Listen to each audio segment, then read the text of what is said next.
the push to keep kids safe at school. The Biden administration is urging schools to keep medication on hand that can reverse opioid overdoses. Aisha is at the First Alert Safety Desk. Tammy, just learning more about this right now. In a letter to educators, White House officials say every school across the U.S. should stock naloxone nasal spray, also known as Narcan.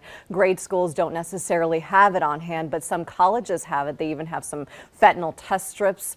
With this push we're talking about this morning, officials say faculty and students should be trained to use Narcan. A big conversation because we know and have reported about a rise in overdose deaths among younger people, whether it's here in Wisconsin or even across the country. Over the past 2 decades, pediatric officials say more than 5,000 kids and teens have died from overdoses involving fentanyl.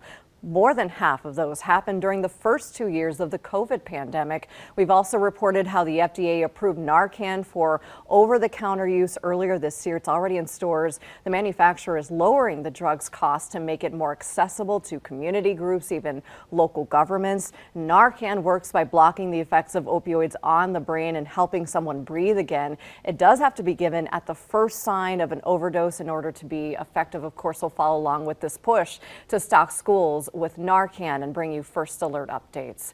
Coming up in the next half hour, Halloween safety, the 3 C's to keep you and your family safe today. Steve.